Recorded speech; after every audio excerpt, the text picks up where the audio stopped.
YouTube. So today I'm going to be doing a video about a problem that I've had all of my life, and that problem is being antisocial. I've been antisocial most of my life, and I was just sitting here on my bed and thinking about what it has done to me. Um, it seems like it's been hard for me to keep a job, but because of me being antisocial, there have been places that I have gone and I couldn't talk to people and I just couldn't mingle with people because I was antisocial. And it's always been hard for me to be intellectual because, I've always been antisocial. Um, I guess I can say growing up, I never was around people. I never had the chance to explore. I never traveled. I never had the chance to get out and see the world and see people and do things like that. So I kind of feel that's what led me to being antisocial because I never could get out. I never could explore. I was always in a box. And I never thought that it would bring me to this point where I find myself saying, you know what, maybe I can't keep a job because I'm not intellectual enough. Or maybe I haven't done this because I'm not intellectual enough. Or maybe this is the reason I can't stand in front of a classroom and give a presentation because of me being antisocial. I never thought it would bring me to this point. And if I was just sitting here thinking to myself, only if I could see the future, then I probably would have started working on this problem a long time ago. Back in junior high or high school, I would have tried to get myself out of the shell that I've been in for so many years. But I just didn't know this is where it would bring me to. And so, it's just been real hard to deal with that and coming to that reality and, facing that and realizing that, you know, has this, has this really affected my life because I've been antisocial all my life? It's just been real hard to just realize that that could be what's going on. And then my first year of college, I remember, it was a real tough time. It was hard for me to get used to the environment. It was hard for me to get used to the people there. It was just hard for me. And I do feel that that's the reason I ended up slipping through the cracks and getting suspended from, that college. And he ended up, being back at home and, struggling to get back in school.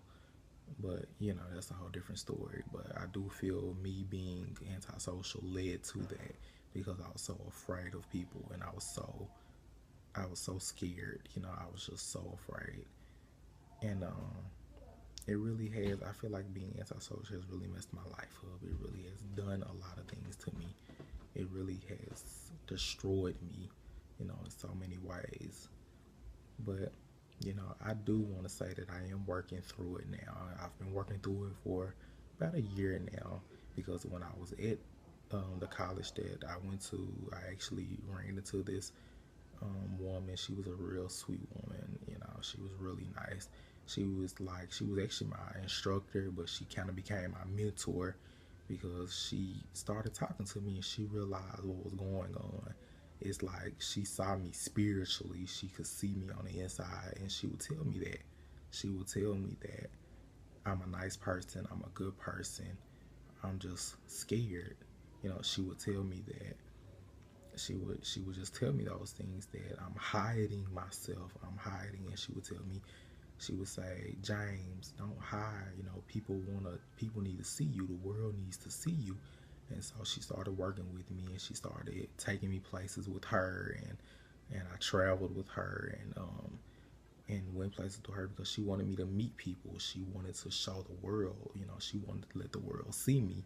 And she's a very positive woman. She's not shy and scared at all. She's very open and friendly, and that's how she got a hold of me. And for a while, I was stubborn. I pushed her away. I told her, no, no, I'm okay. I told her, no, no, I don't want to do all that. I don't want to go see all them people. I don't got time for that. But eventually she kept, nagging me about it to the point I said, okay, you know what? I'll go with you. Okay, I'll go with you here. I'll go with you there, and I'll talk to people. And so I started doing it, and sure enough, when I started talking to people, people were being friendly towards me. People were being kind. I always thought of people as being mean. I think I've always thought of people as being rude because I've always been the kind of guy that I wanted people to speak to me.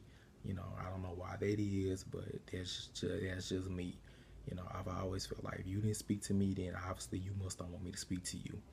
But she basically, told me that I was thinking about it wrong. She was telling me that was the wrong way to think about it, and I see it was because once I started speaking to people, it's like a whole new world had opened up for me. People would speak to me back. I'm like, what? Like, I feel like I feel like the way you were looking at me first, I didn't think you wanted me to speak to you, because they pass by you quiet and they look at you, but they pass by you quiet, and so I feel it makes me feel weird. But I did that to them though. I used to do that to people too. Of course, I walk by them and just look at them, acknowledge them. I don't speak to them, But I guess I wasn't expecting them to do that to me. I felt like they were gonna speak to me, but and also another thing, my mentor, she told me, she was like, people act based on how you react. No, she said people react based on how I act. And I was like, well, I'm nice, I'm friendly, I'm kind. And she told me, she was like, yeah, but you don't speak. She was like, you don't talk to nobody. And that's what, and like that sparked me. The minute she said that, it sparked me. I was like, you know what, maybe that's true. Like maybe people look at me weird and scared to approach me because I don't speak. And maybe it's because, and I've always been told I got my eyebrows, I got like angry eyebrows. I look angry all the time because I have my eyebrows shaped. But I'm not angry, I'm happy most of the time. I'm happy. So I've always been told that too. And so I told myself maybe that's why people are afraid of me, because it seemed like every time I turn around, somebody would look at me like they scared of me. But I started speaking to people, and they spoke back, and then that's when I started slowly opening up, realizing, okay, maybe it's not so bad. Maybe people are friendly. Maybe people are kind. Maybe people are not what I'm making them out to be. And so, like I said, I've been doing it for about a year now, and I've gotten so much better. I'm happy to say that I've gotten so much better. Now when I walk by people, even if they look at me, acknowledge me, I just go, how you doing? I just smile and go, how you doing? And, stuff like that.